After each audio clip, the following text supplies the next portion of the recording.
If you're looking to start or grow a video production company in 2022 and you don't want it to fail, then I'm glad you came across this video because I'm going to be giving you some valuable information to stop this from happening.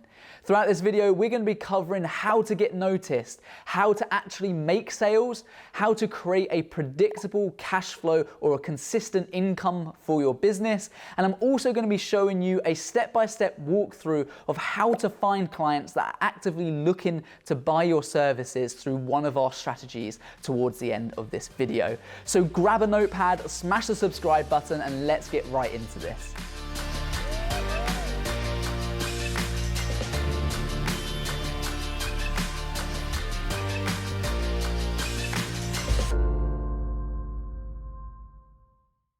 Now, very quickly, my name's Ross Welch, and over the last couple of years, I've built a video production company here in the UK from a desk in my parents' living room to now owning a studio, employing a team of people, and working on major projects for global businesses. I also started an online coaching platform to help other aspiring videographers grow their businesses and achieve their goals, called the Perspective Academy. And our YouTube channel is designed solely to support business owners in their journeys and provide as much valuable information for free than most people would have you pay for. Now, the topics we're going to cover today are the most common problems that people on my course struggle with before they learn the strategies to overcome them. If at any point throughout this video you find something valuable, then please hit that subscribe button. It lets us know that we're doing a good job. It enables us to keep creating more and more videos, and we would really, really appreciate it. At the end of the day, it's free to do so, and you can always unsubscribe later if you really don't want to be a part of the community. Now, starting from the top, it is actually pretty easy to start a video production company. If you think about it, you walk into a shop, you ask them if they want a video making, they say yes, you make the video, they give you a bit of money. There you go, there's your business. Voila. Now, although that's the premise of what happens, we all know that in reality it's actually a lot more difficult. And generally it's because we're really, really good at focusing on the creative side of filmmaking, and perhaps some of us are not so good in understanding the business side of filmmaking. And that's exactly what we're trying to cover on our channel. Content that enables people who are already skilled with a camera to actually start making sales and turn it into a legitimate business. So how do we do that? Well, we use a basic system called the TLC, which stands for traffic, leads, and customers. So think of it as a brick and mortar business. Really, the most amount of sales you're going to make depends on how much traffic you've got going through the front door. If you've got a shop on a high street, you're going to have significantly much more traffic passing your shop, more opportunities for people to browse in the window and consider whether or not they want to come into the shop or not, rather than a shop that's located on a back street and has very few people walk past it each day. Now, we all are obviously kind of online businesses to a point, although we are face-to-face. A lot of our sales is done online. So we need as many people to notice us, as much traffic as we possibly can get to notice our business. The leads are then people who decide that actually I've seen what this shop does. I'm interested, I'm in the market for buying a cake or buying a video in your case. They walk through the front door and that then converts them into a lead. So you have someone's data, they've made an inquiry. They're not yet a customer because they haven't yet bought anything. So at the next stage of that funnel, you've got leads. Let's say you've got 10,000 people walking past your shop every day. Let's say 100 people walk into your shop. So then you've got a conversion percentage there. So 100 people visit your shop and they're now browsing, they're seeing what you have to offer. They're having a conversation with you or your staff, and they're getting to understand exactly what you're about and whether or not you're the right person to buy from them. So they've noticed what you've got, that's the traffic. They're in the market for buy-in because they're interested in what you have to sell. They come into your shop, they're now just basically validating whether or not you're the right person. Now, it's about turning them into customers. So we've got a lot of videos on this channel about meeting strategies and things like that that can really help in that process of video production. So you have an inquiry or you outreach to someone, you speak to them, and then you set a meeting with those people. And really it's in that meeting that you do the sales, and then you're able to secure the job. So just to break this down into simple forms again, you've got the traffic, people walking by your shop, generating interest. You've got the people who are interested that convert into leads. They come into your shop, they browse, they start to have the the conversation with you, and then a percentage of those people, normally about 3 to 10%, would then convert into customers. So for every 100 people, you might have another 10 customers, let's say. It varies, depends on how good your conversion strategies are and some of the things that I'm going to show you now. But ultimately, that is how having a video production company works. But there are loads and loads of common mistakes that businesses make that are damaging your business, and it means that people aren't coming into your shop and they're not going from a lead to a customer. They're not browsing what you've got and then actually buying from you. And there's a few points to that funnel that can cause a lot of problems. So I'm going to talk through now a couple of the most common ones we see before, right at the end of this video, I'm going to show you a step-by-step walkthrough of exactly how to find customers in terms of an outreach method. And I'm also going to show you how to create a regular, consistent cash flow for your business too. So first up, we need to generate interest in our business, and we do that through having a website and also through a nice Instagram page. They're the two key ones that I want you to focus on. Now, if I was to set up my business all over again in 2022, then one of the things that I would actually put the most importance on is having a good email address, not, rossperspective@gmail.com. I would have ross@perspective.com or what have you. Make sure you don't have a Gmail or Outlook email address or anything like that. It makes your brand look a lot smaller and it almost shows other people that you're not taking it seriously. So get your email sorted first. You can do that by buying a domain name and then registering that. That will help with your website too. So you will have your business name .co.uk or .com or .us or whatever, and you'll be able to start to develop a nice website too. So you've got your email address. That's super important. I wish that I did that a lot sooner. That would have definitely have helped me make more sales and at least have more conversations with people. I feel like they would have taken me a lot more seriously as well. Next up is the website. Now, one of my biggest regrets is actually paying a website company £5,000 to actually build a website for us. It didn't serve a purpose, and you can build stuff on Squarespace, WordPress, just as easy using templates. So I do think that if you're an existing business looking to grow, perhaps you're already turning over 6 figures and you want to make multiple 6 figures, then okay, time is of the essence and therefore you might want to employ a company to do that for you.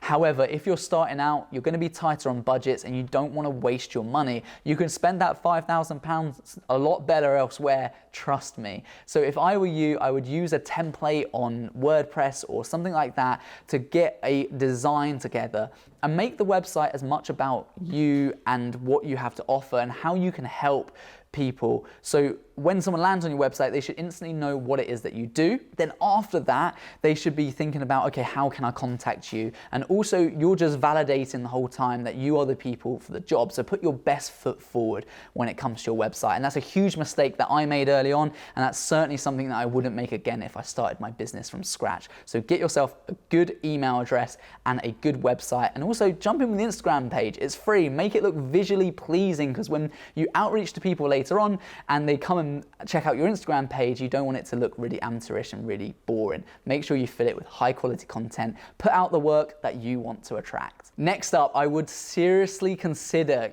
generating a freelancer matrix. So this is a tip that I learned from Chris Doe over at The Future. He provides loads of really insightful information, specifically to do with brand strategy and business tips. And one of the tips that I learned from him was something called a freelance matrix. And this is something we now use, and I wish that I started using right at the very beginning of my business. So a freelancer matrix is a very simple table of freelancers. And these are people that you can rely on a per project basis, that you can ring up and say, hey, I've got this project coming in. I can't actually do it because perhaps I'm on holiday or perhaps I'm busy. Would you be able to do it for me? So vertically, you would measure the freelancers from the cheapest at the very bottom to the most expensive at the very top. And horizontally, you would work out the freelancers from the worst quality or the least quality all the way to the highest quality. So that might be their including their equipment or the type of quality of work they can do. So you've got basically beginner filmmakers here, also they're probably the cheapest, and then you've got most experienced filmmakers over here that will do the best job. Also, you're then measuring it on price. So if you split this up into a grid, you can then start to phone up people, connect with people. One of the great things about being a filmmaker is we work in a really collaborative community. So you can reach out to other filmmakers and say, look, I'm creating this Freelancer Matrix. Could I put you in it? What are your day rates? And then you can work out where they sit in the overall graph. Also, can you send me some of your work so I get an understanding of the quality of work you do? Then you can almost grade your freelancers. And then you end up with this matrix that's full of people, and if you ever need a second pair of hands on a job, or if you ever need someone to do a project for you because you can't do it and the client can't move the date, then you can rely on these people to come work for you as a white label. That's something that's going to really help you grow your business a lot quicker, because you're going to be able to have a team of people without having to employ a team of people. So create a freelancer matrix. That's a huge tip. That's, even if you don't use it right now, having it in your back pocket so that you can use it when that time comes around is really valuable. As you begin to grow your business more and more, you will definitely start to use freelancers, and don't worry about them stealing your jobs. You can get them to sign an NDA and an agreement that says that they won't do that. Most people are really good people. They go on set, they know the deal. You're the client as far as they're concerned, and that's it. They'll work as white label and they'll just get on with the job. So ultimately, we provide an element of trust with our freelancers when we use them on per project basis. I hope you're finding this video useful at the moment. If you are, then don't forget to subscribe. We are really trying to grow this channel. I would love to get to 10,000 subscribers. That would be an absolute dream. To have an impact on 10,000 people's lives by providing valuable content and consistently providing valuable content would just be mind-blowing and absolutely amazing. I understand it's a long-term game. I'm going to keep releasing valuable content. Show your appreciation, let me know that you enjoy the content, and support the channel. Okay, next up, business overview videos. I don't know why. When I started out, we just created videos for people, and we were led by the client. We just did what they suggested or what they wanted. Business overview videos have been an absolute game changer. And if I was going to start again in 2022, I would 100% just offer business overview videos as the initial starting point. When a client who perhaps hasn't really considered video, or they understand the importance of it but haven't got around to actually doing a video, one of their questions is, well, what can you do? And a business overview video is a great way to capitalize on those people and get those cogs turning and get them converting from someone who's browsing in your shop to actually buying from you. A business overview video is very simply an overview of what the business does. So you can create some really nice establishing shots, some detailed shots if it's a product, or even you can get someone down, the business owner, in an interview setting and just talk about why their business is so different to other people's and why people should therefore buy from them. Every business owner is trying to achieve a goal of their own. So if you can understand what their goal is, then it will enable you to create the best content for that company as well. But business overview videos, we didn't really cotton onto for a little while. And when we started noticing this pattern in people wanting overviews for their business, we were then able to start suggesting this in meetings, and it made it so much easier to make sales because it was something that they could really resonate with from the start. So business overview videos, a big game changer, something that every business should be offering right now. Next tip is I would want to be more clear on what my core service offering is versus what my upsell options are. When you start out, you do a bit of everything. Yes, I'll do some photos. Yes, I'll do some video. Yes, I'll do some website. Yes, I'll do some animation. Yes, I'll do some text. Yes, I'll do this. And you say yes to almost everything. And that really does water down your brand because it becomes less consistent. So when you're pitching to another person in a different industry, you end up not really having the right sort of content to show them. And it also makes your business a little bit messy. It's kind of, if you do everything, then it confuses some people, and sometimes people will take that as a negative and they'll just think, well, okay, you're doing everything but not necessarily doing everything really well. So I would just knuckle down on my core service offering. For us, our core service offering is video production, specifically making promotional videos destined for social media content or social media platforms and websites. That's in essence what we do. Now, our secondary or our upsell service offerings are things like drone pilots, FPV content, photography, social media management, social media pay-per-click management, and things like that. Now, once you separate this and make a clear understanding of what your main focus is versus what the noises in your business, then you can focus on what it is that you want. You focus on your core service offering. That's the whole reason in a sales strategy, what you're focusing on. Then it makes it a lot easier to identify what you can offer as an upsell. So when you're talking to someone about providing video content and you have a look at their social media page and you see that they actually don't have many photos or videos, then you can bring in an upsell. And instead of just bringing in everything, and your website will follow suit with this as well, by the way. Your website will only really be focused on your core service offering. It's when you have the conversations with these people that you then bring in your upsells or your secondary and third service offerings. So you might have a small section on your website, let's say for FPV drone work, but generally speaking, we're focused on video content, and then we're going to upsell this stuff throughout the meeting strategy.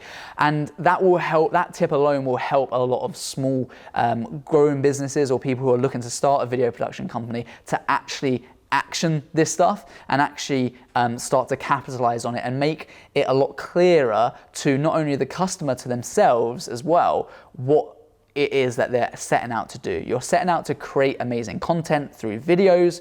This stuff is just stuff that's in the background. That's the stuff that you can increase the overall purchase per customer. But at the end of the day, you're only focused on this one thing, and that is video production or whatever it is that you decide for your business. Now, this is one of the most valuable things that you will learn. This is what we call an RCP system. So an RCP system is effectively a retainer model. This is a model that clients sign into. They sign up for a year or multiple years. We've got some clients on 5-year deals with us, and that's a set fee per month in return for an allowance of content. Now, I've got a complete whole webinar training exactly on this RCP system. It's completely free to do so, so I'll link that in the description. I'm not gonna go into the whole training right now because this video would be way too long, but if you are interested in providing yourself with a predictable cash flow, then register for that free training. Go and check it out. It's free to do so, and see what you think, because it has been a game changer. And you can't really grow your business without knowing you've got a consistent cash flow. It almost becomes really hard to do that, because if you've got no guaranteed work coming in, how are you going to guarantee you can pay someone's salary, or guarantee the mortgage cost of your house, or the rent cost of your studio, or all of these things, or even investing in new equipment? It becomes a lot more dangerous to do so. Whereas if you can provide a predictable income, then it makes growing and scaling a business very, very easy. It ultimately, again, works on a retainer model. So you would sign people up onto a plan for a set period of time and provide them with X amount of videos or content for that period of time as well. So it's utilizing a traditional retainer strategy, but bringing it over into our video specific industry. And again, I give you a lot more tips in the training on exactly how to expand on that. So check that out. But at minimum, that is what a retainer system is, and that's what you can start using in your business.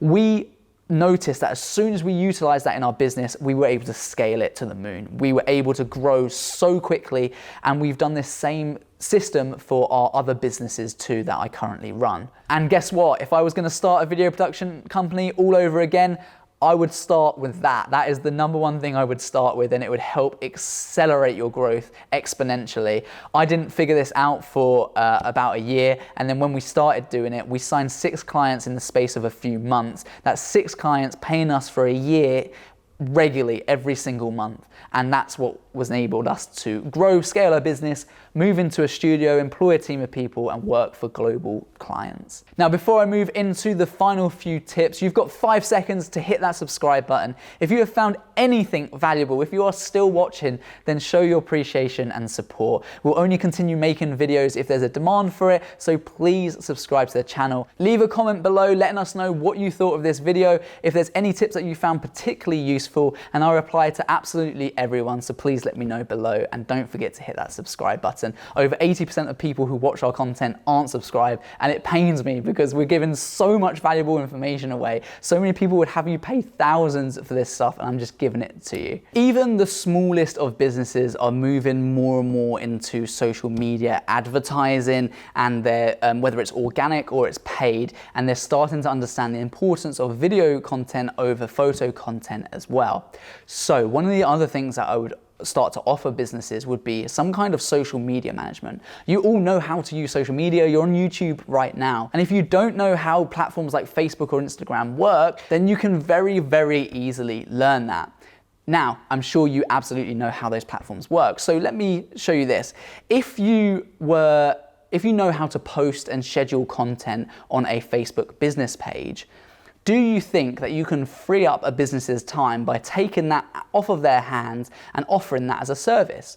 So now you produce the content for them, you create it, they sign it off, and then now, instead of giving it back to them for them to upload when they get round to it, you can schedule it, you can upload it, and start to post organically, at least for the businesses. That's certainly something that we're starting to do now, and we've noticed a huge growth in that part of the business too. As a result, if I was going to start up a video production company again right now, it's something I would consider from day one. I would start to ask myself, what things can I do to help this business even more? I know how to use social media, so perhaps I can help them by posting the content for them. I'm going to charge them a little bit extra for that service, but they don't need to worry about it, so they can focus on the things that they're good at, ultimately growing their business. I would also look to focus on smaller businesses too, especially if you're just starting out. Don't try and make yourself bigger than you are. Don't go and buy a bottle of Bacardi from the shops, film it, and now say that you've worked for Bacardi. That's obviously just a blatant lie.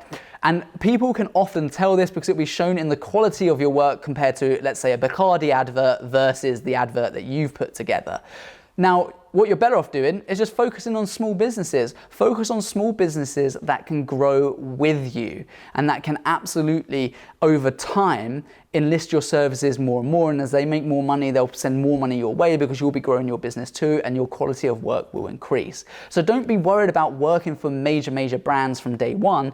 Start to think about how you can help small local businesses. And now we're going to jump into my game-changing tip. And this is going to be the step-by-step walkthrough of actually how to find these businesses. It's a super simple strategy, something that's going to be game-changing for you guys if you start to implement it. So before we do that, hit the subscribe button. Let me know that you're engaged with this bit of content, and let's jump straight into our step-by-step walkthrough of actually how to find clients to outreach to. So anyone can make something complicated. It's making it easy that's the hard bit. And for a lot of you, this is going to probably blow your mind because it's such a simple strategy. Something I wish I actually thought of a lot sooner. It definitely would have helped us grow a lot quicker instead of just thinking, where are these people hiding? Where can I find these people? Head over to Google, go to Maps, and this will give you obviously an understanding of who's in your area. Let's go to Google Maps. Here we go. So cool, wonderful. And what we're going to do is we are going to type in a specific industry or some kind of sector. Ideally, if you've already got experience or a portfolio in this sector, if you worked for, let's say, estate agents, then you want to focus on that because you've got something that you can actually show them when you come through to the sales. Inevitably, they're going to ask you if you've got any experience in that particular sector. So if you already have experience, then that's great. If you're starting out, don't worry. It's generally just then reflected in your prices. You're not going to be charging as much as someone who has a huge portfolio in, let's say, estate agency. So let's go down that route while we're here. So estate agents. Okay. Estate agents. And you can see there are tons and tons of local estate agents in my area. Now, not every single one of them will necessarily require video content. Outreach is 100% a numbers game. Do you remember we were saying about the traffic, the leads, and then also turning them into customers? We need to speak to a lot of people before we start to make some serious sales. But this is a really easy quick tip that you can do is just type in the industry you're looking for and just start to move your map around where you're located. The fact that you're local is a huge selling point because you're on the doorstep. You can pop over to them and have a quick meeting. If there's any issues or they want to discuss ideas with you, you're super close. So there's somewhat of a mutual ground there, or some kind of a bond, and therefore our response rates for dealing with local businesses is much, much higher to if we focused on a business that's miles away from us and that's we've clearly never heard of before. It creates a really good talking point as well. So you can move this around the map, and if I was to zoom out here a little bit, it will no doubt show me more and more people. So if we look over towards Milton Keynes here, let's have a little search in this area. And all of a sudden, there are loads and loads more. If I zoomed in, it would open up more and more options for us as well. So all I would do here is Michael Graham Estate Agents, Milton Keynes. Let's go to your website, Michael. Let's have a little look. And all we're looking to do is try and find their contact email address. Now, not everyone has their contact email address. I would advise against using some kind of form on the website because it's probably not going to go through to the correct person. You really want to speak to the marketing manager or the business owner. Everyone else can't really make a decision whether or not they can set a meeting or not, so I generally would avoid those options. So I'm going to have a very quick flick through here and see if they've got something. Sometimes under their team they might have a contact page perhaps, and we're just looking to find an email address. Now, a huge thing here, why don't they have a video on any one of their pages? So if I was to ask you this question, do you think that these guys would benefit from some video content on their website? Yeah, absolutely. So these people, if they've got loads of videos on their website, chances are they might not go with you. They've obviously had videos done in the past, so they're probably using someone else. But like this company here, they haven't got any videos at all, so they're a perfect target audience because they're probably going to be looking for it in the next few months because everyone's moving towards video. Why wouldn't they? There's a much better conversion rates for websites that have videos on, and we can definitely improve at least on their imagery, so they're definitely worth having a chat to. So we want to have a little look. Let's just have a quick look at, let's see their head office here. Let's click on Simon, is the managing director here. Here we go. Did that just open up? I think that just opened up Simon's email address. Look at that. Simon.Hill. Don't go out and spam these people, by the way, please. I'm sure it's not relevant to a lot of you guys. I know we have a huge follower in the US, which is awesome. Real estate videos for you guys over there is a massive, massive market. It's actually a little bit harder to get into real estate over here, believe it or not. So you guys are smashing it, and I would definitely recommend thinking about that as a niche. And if I wasn't able to find Simon's details here, then I would look on LinkedIn. I would type in Michael Graham, estate agents. I would see who the employees are of Michael Graham, and I would try to find the most relevant person, connect with them on LinkedIn, and even have a chat on LinkedIn. Worst case scenario, if I couldn't find their email whatsoever, I would email the generic one, or I would then just send them a message on Facebook or Instagram and say, hey, look, this is who we are.